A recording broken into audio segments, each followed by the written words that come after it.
The Animal Liberation Front was started in England by Ronnie Lee and Cliff Goodman after they went to jail for beginning a group that used sabotage techniques that was based on another group, the hunt saboteurs, that would stop hunting by sabotaging the hunt, getting in the way of the hunter and the hunted. And when they got out of jail, Ronnie Lee and Cliff Goodman became a cop. Ronnie Lee started a new group called the Animal Liberation Front, which had a few purposes. One was to inflict as much property destruction on exploitation industries as possible, to weaken them economically.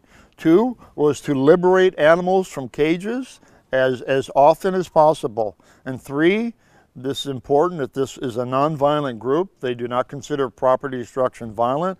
Three is never to harm a living being, human, animal, or non-human animal. So the Animal Liberation Front emerged as an idea. It became a small movement in England. It spread across the United States from coast to coast in the 1980s. It is now throughout the world, in Russia, in Mexico, almost everywhere. It is now 4 decades old. It is still vitally alive. It is an underground, illegal movement. It is demonized by the state as terrorist and criminal. But these are people who anonymously break into laboratories, mink farms, any place an animal is held captive, to liberate that animal, which is considered merely property, and to destroy as much of the exploiter's property as possible so that they cannot survive economically to hurt another animal again. This movement has been the most effective tactic we have ever found, the underground direct action movement.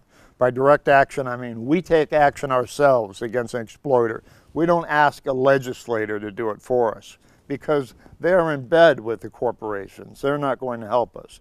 And any laws made for animals, welfare laws, are just that. They regulate the exploitation, they don't stop it, and they have no teeth. They don't mean anything. So we empower ourselves with direct action, and which can be legal or illegal, above ground or underground. But direct action, we empower ourselves, we go against an exploiter, and we say, if you don't stop, we're going to force you to stop. And that can be through any pressure technique, whether it's breaking into their laboratories, destroying their equipment, and taking out every animal, or making sure that economically they fail through a boycott or through pressure or through bad publicity. This is the most effective tactic our movement has ever developed, and countless thousands, tens of thousands, hundreds of thousands of animals have been freed that no one even knew were held captive. So if now people in this movement, in the animal advocacy movement, to use the most general term, many people don't support this movement, which I find astonishing. And they speak in the language of the state, that this is a criminal movement. Well, let me tell you, whose side are you on? If this is the most effective tactic we've ever developed, if the laws are wrong and we break the law and therefore do the right thing, if we free animals when no one else is doing anything through these tactics, what is wrong with this? And what is wrong with people who have a problem with that? So I fully support that movement. It is still alive, and it will always be a part of our struggle. Even though the laws now are so fiercely repressive against anyone caught doing these tactics, people still do them. People are still committed to animal liberation.